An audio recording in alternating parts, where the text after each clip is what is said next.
just under 2 weeks, the state of New York will have a special election in the 19th congressional district.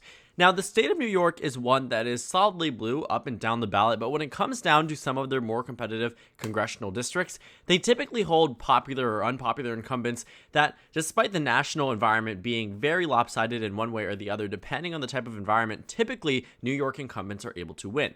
We see this not only in this 19th district, in which we will talk about the incumbent that used to hold this seat, but also in others in upstate New York and parts around New York City, in which congressional incumbents are typically able to survive despite national environments not moving in their direction.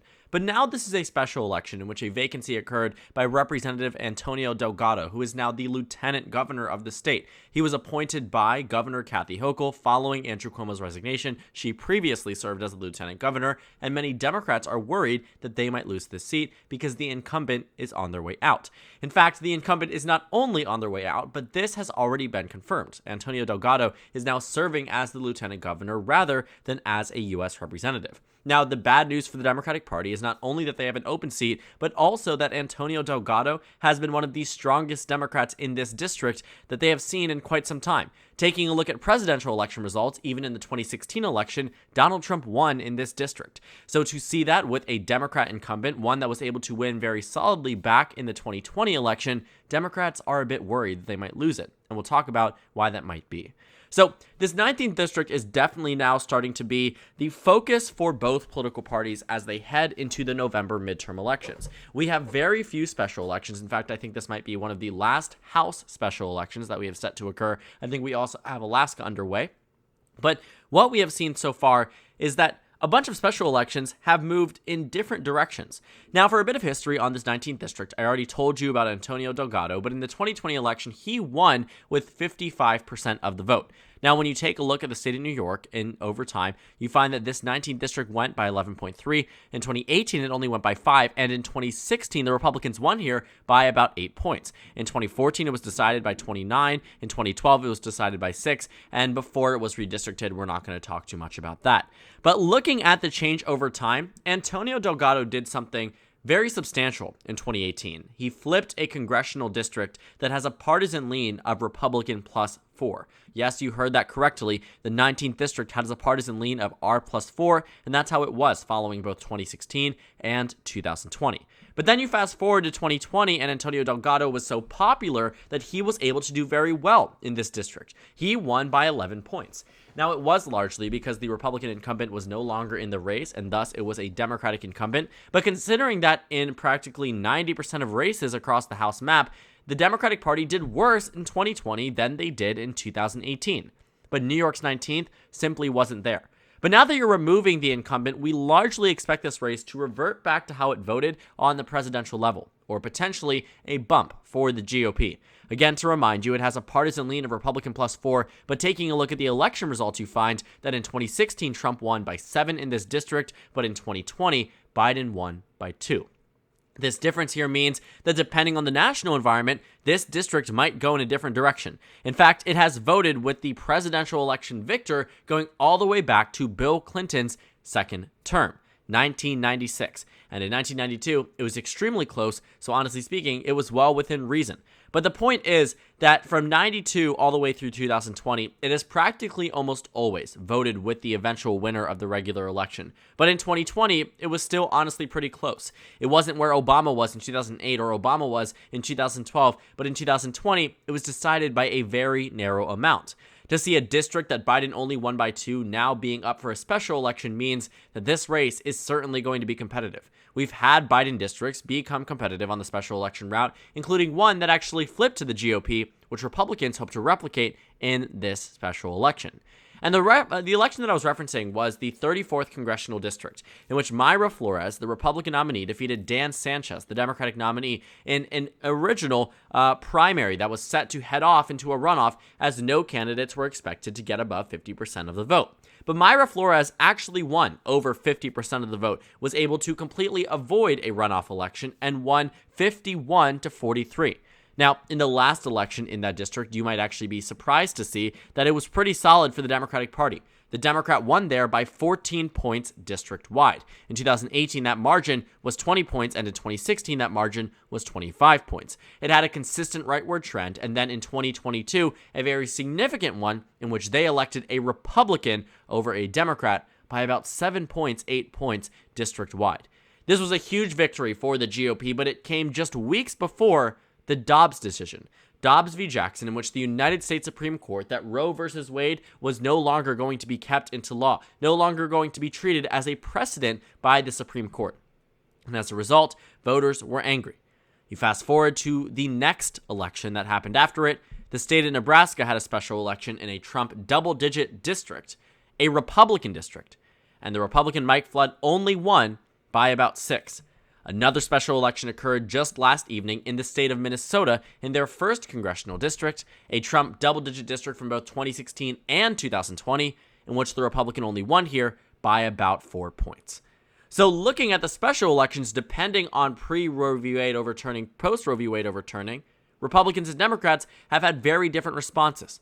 But this is one of the final tests for the GOP as to whether or not they are able to win in this district. They have the advantage. Biden won here by just 2, but the PVI puts it in a favorable position for the GOP, a partisan lean of Republican plus 4. And if Republicans are able to flip it, it will add to the House minority for the GOP, put them just 3 seats away from the House majority instead of 2 seats away instead of 4. And will also show that even in a Democratic district such as this one, where an incumbent did very well in the last election, the reverting back to the standard political voting is very good for the GOP in some of these areas. And we will see if it is as good as we expect. Antonio Delgado's resignation and movement into the lieutenant governor's office was one that Democrats were not hoping for whatsoever, because they knew with him as an incumbent, he probably would do well in the general election. But now that you remove him, again, you are giving candidates to people that they haven't seen before.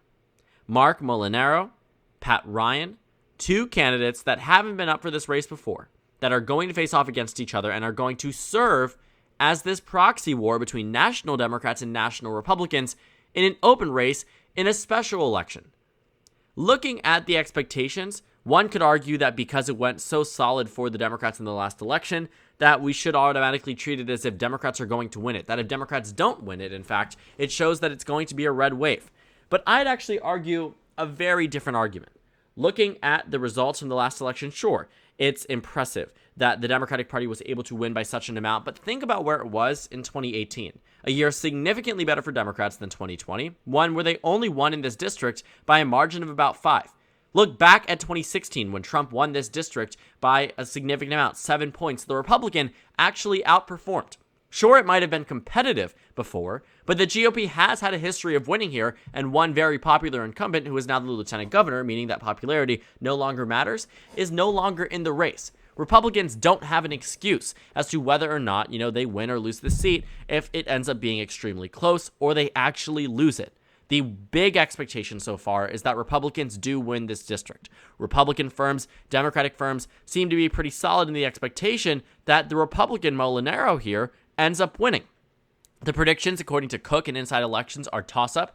Larry Sabato's crystal ball has it as lean R, and the polls seem to be indicating that you have about a 7-point to 10-point drop-off between the Republican and the Democrat in this race. That's significant. Very significant, if you ask me. And to see it come to a point where you have a significant lead, Larry Sabato's crystal ball is expecting it to be a lean Republican flip. I would bet that the Republicans do win here. But if they don't, it will be a very big display of ineffectiveness across this congressional district, because it's been closely watched, and it's even more closely watched following Minnesota, Nebraska, and Texas. Now, in the Texas race, the predictions here were that it was going to be a lean R flip, and it was a toss-up and a toss-up, very similar to what we've seen in New York's 19th. But it isn't always accurate. It was right in the 34th district in Texas, but in Nebraska's 1st, it did go to the GOP, but the rating here was that it was solid R. Not a single company or reputable organization had it as more beneficial to the Democratic Party than lean R. The Republican out-fundraised the Democrat. The results from 2020 were clear, and the expectations were that the GOP was going to expand off their 2020 margin, largely because it is widely viewed as a red wave year. 2022 is largely viewed as a very good year for the GOP. but that doesn't seem to be happening.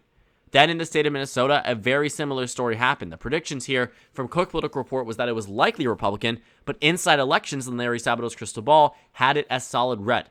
None of these characterizations came to be true, though they did accurately predict the winner, but the polls had indicated a larger lead by Survey USA, a very well-known pollster specifically in the state of Minnesota, that said that Brad Finstad would defeat Jeffrey Ettinger by a margin of 8 points district-wide, and it ended up being less than 4.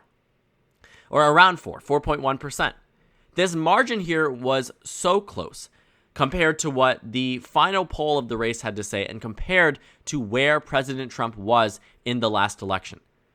Looking at it from the presidential standpoint, New York's 19th was a Biden plus 2 district. Minnesota's 1st was a Trump plus 10 district. Nebraska's 1st was a Trump plus 11 district. Texas's 34th was a Biden plus 4 district. The only one that is really that impressive and isn't an underperformance for the GOP is Texas's 34th. But unfortunately for the GOP, it came a time before the Dobbs decision. Yes, the leak had already been released, but at that point, the Supreme Court was still up to the discretion at changing it. And with the leak, nothing actually changed across the United States except for an expectation that Roe v. Wade was going to be overturned. Those laws, those trigger bans were still in effect, and while they might have been prompted by the leak from the Supreme Court, the decision had not been fully in effect, meaning that these justices could have changed their mind. But obviously, they didn't. So what we will see happen in New York's 19th is probably going to be a close race. But the question is, do Republicans win the race that they have been widely expected to win since the vacancy occurred? While Antonio Delgado has had a good result, and I can easily see how the GOP is going to try to spin this result if Democrats do win it, that the margin is narrower than where it was in 2020, I would ask them to look at previous elections besides 2020. Look at 2018. The Democrat only won there by 5. Look at 2016. The Democrats lost there by 8. If the GOP is supposedly having a significantly better year than 2018 or 2020, that argument could potentially be made alone. But knowing that a Republican was here and knowing that Biden only won by 2, if a Democrat's able to win this, it's not going to be an indicator that 2022 is going to be this overwhelming red wave year. I wouldn't say that these results alone would tell me what type of year 2022 is going to be. It would only add or detract from my expectation that Republicans are going to easily win control of the House. But looking at where we stand right now, the Republican Party needs to win this seat. If they do not win it, I will no longer be as confident as I am right now in them winning control of the House. Because once could be a mistake. Twice might be a fluke. But 3 times in special elections immediately following the Dobbs decision within the first 2 months following, with a change in the national generic ballot, with bills being passed in Congress, with Biden's approval rating on the increase, with gas prices going down, these are things that the American public sees as a positive for the Democratic Party. And knowing what happens out of this result will really guide the way that I look at 2022 following this August 23rd election. Because again, if Democrats are able to win in a Biden plus 2 district, in a district that has been widely expected to go to the GOP and went to the GOP for over a decade in past elections, looking at it now, I would be, more believing in the Democratic Party's chances should they win this district. Because it means that they are able to defy expectations, defy the national change, and boost themselves up in an area where they otherwise were certainly doomed to lose in past elections. Knowing how it stands, knowing how it is voted in the past, I do believe that this election will be close, but the question is who ends up winning it. The question is, do Democrats pull ahead again and in another special election following the Dobbs decision? We saw a significant overperformance in Nebraska's 1st, a significant overperformance in Minnesota's 1st, and the question is, what type of overperformance will we see in New York's 19th? Is it on the GOP side? Is it on the Democratic side? Because that will be a very good indicator for the upcoming midterms. I don't know what I'm going to predict right now. I think it's going to take a little bit of time. It's 2 weeks away, so I have a bit of time to sort of gather my thoughts, figure out where I'm going to characterize, who I'm going to really trust in to win this race. Looking at Nebraska, looking at Minnesota, there was never an expectation on my part the Democrats were going to win here, but I can't say that I predicted the races were going to be as close. I mean, Texas, Virginia, other special elections have really indicated that a red wave is on the way and was on the way, but the question is, did that issue of Roe v. Wade halt it? considering the views of abortion in the state of New York, considering the views of abortion in this 19th district, knowing it was a Biden district, I can't imagine that that's a number and that's a case and strategy that is going to help the GOP. At the end of the day, we will see what happens, and it will be the true test as to whether or not Democrats or Republicans are going to do well this November. And I think it's going to be one of the closely watched, if not already the closely watched, upcoming next election to determine the balance of power after the midterms. So thank you guys so much for watching this video. Make sure to comment down suggestions below. Subscribe on the left if you haven't already, and check out the Instagram and Twitter. At the bottom left of the screen, there's also a Discord server for you to go ahead and join. On the screen, there's a video you can watch, and then a playlist for my 2022 House election analysis videos. Again, thank you guys so much for watching, and I will see you all tomorrow.